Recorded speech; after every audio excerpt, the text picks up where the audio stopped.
सयोनी घोष टीएमसीचे खासदार शिवजींबद्दल विवादित टिप्पणी करतात। त्यांच्या विरोधामध्ये तक्रार देखील दाखल केली होती, परंतु कुठली अटक झाली नाही। महुआ मोइत्रा, राणा युग असे कितीतरी नावं आहेत ज्यांच्या सोशल मीडियावरती अनेक पोस्ट आहेत आणि त्यांच्या अनेक पोस्ट्सनी कितीतरी लोकांच्या धार्मिक भावना दुखावल्या गेल्या आहेत, परंतु त्यांच्यावरती कुठलीही कार्यवाही होत नाही, कुठलीही शिक्षा होत नाही। कितीतरी असे कॉमेडियन्स आहेत, कितीतरी असे राजनेता आहेत, राजकारणी आहेत मोठमोठाले, ज्यांनी हिंदू धर्मावरती खूप साऱ्या टिप्पणी केल्या आहेत, खूप साऱ्या टीका केल्या आहेत, परंतु त्यांच्यावरती कुठलीही कार्यवाही होत नाही। परंतु एक मुलगी ना राजनेता आहे ना प्रभावशाली आहे, तिने सोशल मीडियावरती माफी देखील मागितली, जिचा ट्रॅक रेकॉर्ड हा खूप चांगला राहिला आहे आणि तिला पकडण्यासाठी 1500 किलोमीटरचा प्रवास, म्हणजे काही समुदायासाठी धार्मिक भावना या अतिसंवेदनशील आहेत की आमच्या देशाचा जो कायदा आहे तो धर्म बघून चालतोय। म्हणजे तुम्ही हिंदू धर्मावरती बोलत आहात तर नाही केलं जाणार आणि यावरती बोलत आहात तर केलं जाईल। तुम्ही देखील बघितलं असेल, आता एक मोठे युट्यूबर देखील आहेत, मी नाव नाही घेत, त्यांनी का धर्मावरती काहीतरी बनवलं, माफी देखील मागितली, व्हिडिओ देखील डिलीट केला, परंतु त्यांचेच अजून असे कितीतरी व्हिडिओज आहेत जे दुसऱ्या धर्मावरती पण आहेत, हिंदू धर्मावरती पण आहेत, आणि तिथं माफी नाही मागितली। शर्मिष्ठाला किती धमक्या भेटल्या, सर तन से जुदा, रेपची धमकी, परंतु शर्मिष्ठावर पोलीस ऍक्टिव्ह आहे, बाकी ठिकाणी शांत। म्हणजे धमकी देणं तिथपर्यंत अपराध नाहीये जोपर्यंत शिकार एक साधारणशी मुलगी असेल। शर्मिष्ठाच्या आयुष्याला घेऊन, जीवनाला घेऊन जे प्रश्न उपस्थित होत आहेत ते विनाकारण नाहीयेत। तुम्ही सोशल मीडियाच्या त्या पोस्ट वाचा, तुम्हाला ती भीती समजावी लागेल। ममता बॅनर्जींची सरकार सांगते की शर्मिष्ठाची अटक ही कायद्याची एक कारवाई आहे, एक प्रणाली आहे। मग जर कायद्याची प्रणाली असेल तर तुमचे जे खासदार होते, जे हिंदू धर्मावरती टीका करत होते, हिंदू धर्माची भावना दुखावत होते, अपमान करत होते, तेव्हा तुम्ही चूप का होते? तेव्हा त्यांना अटक का नाही झाली? म्हणजे हा एक फक्त विशिष्ट समुदायाला मेसेज देण्याचा प्रयत्न आहे का? शर्मिष्ठाची अटक ही चेतावणी आहे का की बोलण्याच्या आधी 100 वेळा विचार करा? माफीचा कुठलाही उपयोग नाही। जर सत्ता अपराध मानत असेल, भारताचं संविधान आझादी देतो।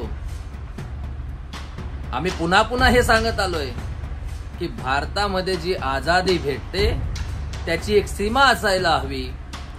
तुम्ही कोणाच्याही धर्मावरती कुठलीही टीका करू शकत नाही। या गोष्टीचा आम्ही समर्थन करतो आणि नेहमी करत राहू, परंतु प्रत्येक व्यक्तीची जबाबदारी असते की त्याने दुसऱ्याच्या समाजावरती टीका केली नाही पाहिजे, भावना दुखावल्या नाही पाहिजे। परंतु जर तुम्ही चुकीचं बोलत आहात तर समोरची व्यक्ती 10 प्रकारे चुकीचं बोलते। त्यामुळे तुम्ही तुमच्या धर्माला शांत करा, आपल्या धर्मावरती कोणीही बोलणार नाही। परंतु आता आझादी ही अटी शर्तींवरती कैद केली जाते का की जेल कोण जाणार हे ठरवलं जाणार की तो कुठल्या विचारधारेमधून येतोय, कुठल्या धर्मावरती बोलतोय? कारण शर्मिष्ठाची अटक जी आहे ती एका मेसेजच्या स्वरूपामध्ये मानली जाते। एक मेसेज जे होऊ शकतं की धार्मिक भावनांचा खेळ खेळला जातोय त्यावरती असेल, परंतु हा देखील एक मेसेज आहे की फक्त एका धर्मावरती। कोलकाता पोलीस यांनी जी तत्परता दाखवली की सांप्रदायिक हिंसांच्या घटनांमध्ये नाही दाखवू शकत होती? हायकोर्टने 2024 मध्ये मुर्शिदाबादच्या घटनांना घेऊन पोलिसांच्या निष्क्रियतेवरती प्रश्न उपस्थित केले होते, परंतु एका मुलीला पकडण्यासाठी त्यांच्याकडे साधन, वेळ सगळं काही होतं आणि हे प्रश्न उपस्थित होतील की ही अटक कायद्याची तरतूद कमी आणि सत्तेचा दिखावा जास्त आहे हे दाखवतं की काही भावना या दुसऱ्यांच्या भावनांपेक्षा जास्त सेन्सिटिव्ह आहेत, काही अपराध जे दुसऱ्या अपराधांपेक्षा गंभीर आहेत. शर्मिष्ठाने चूक केली, तिने चुकीची टिप्पणी केली. आम्ही पुन्हा पुन्हा सांगतोय, चूक होती तिची, परंतु ती 22 वर्षाची मुलगी होती. माफी देखील मागितली होती तिने, तिला जेल पाठवलं जातंय. परंतु एका मुलीला पकडण्यासाठी त्यांच्याकडे संसाधन, वेळ, प्राथमिकता सर्व काही होतं आणि हे प्रश्न उपस्थित होतील की ही जी अटक होती ती कायद्याची तरतूद कमी आणि सत्ताचं प्रदर्शन जास्त आहे.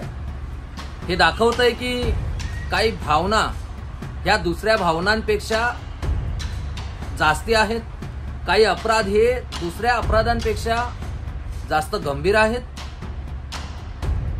शर्मिष्ठाने चुकीची टिप्पणी केली हे पुन्हा पुन्हा आम्ही सांगतोय, त्याचं आम्ही समर्थन करत नाही,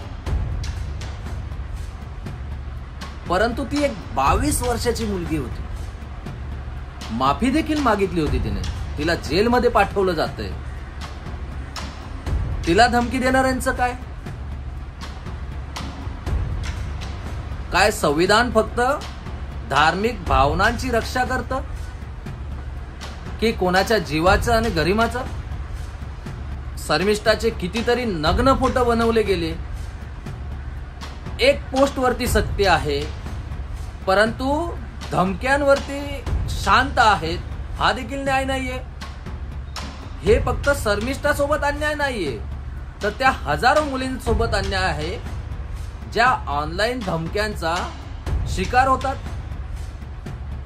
जर धमक्या अपराध नाहीये तर काय एका मुलीचं आयुष्याचं कुठलाही काळजी नाही? आणि पुन्हा पुन्हा हेच प्रश्न उपस्थित होतील की कायद्यामध्ये देखील पक्षपात होतात की तुम्ही कुठल्या धर्मावरती बोलत आहात? हे प्रश्न खूप इम्पॉर्टंट आहेत. सयानू घोष यांचा ती टीका असेल, कारवाई झाली नाही आणि अजून देखील कितीतरी मोठे नाव आहेत, मोठमोठ्या पत्रकारांचं नाव आहेत, मोठमोठ्या राजनेत्यांचे नाव आहेत, खासदारांचे नाव आहेत, परंतु एका साधारण मुलीला उचलून जेलमध्ये टाकलं जातं. शर्मिष्ठाचं आयुष्य हे पूर्णपणे बदललंय. लॉचं शिक्षण घेणारी मुलगी आता कायद्याच्या कचाट्यात अडकली आहे. तिचं आयुष्य, करिअर हे पूर्णपणे धोक्यामध्ये आहे. शर्मिष्ठावरती काही लोकांनी तिला कट्टरपंथी म्हटलं, काही लोकांनी तिला हिंदू शेरनी बनवून ठेवलं आणि ह्या दोघं लोकांनी तिला बर्बाद केलं. दोघं लोकांनी मिळून तिला बर्बाद केलं. तिच्यावरती 5 FIR आहेत. नव्या तक्रारींची भीती आहे. माफी मागणं, जेल पाठवणं, जेलमध्ये टाकणं, सिस्टमचा हा दुरुपयोग आहे का? या चर्चा सुरू राहतील. परंतु प्रश्न हा आहे की सोशल मीडियावरच्या एका पोस्टने तिचं आयुष्य उद्ध्वस्त केलं का? ही एक सबक आहे. ही आपल्यासाठी आणि आमच्यासारख्या लोकांसाठी सबक आहे की विचारपूर्वक बोललं पाहिजे. सोशल मीडियावरती एक शब्द, सोशल मीडियावरचा एक शब्द आपलं आयुष्य उद्ध्वस्त करू शकतो. धार्मिक मुद्द्यांवरती विशेष काळजी घेतली पाहिजे.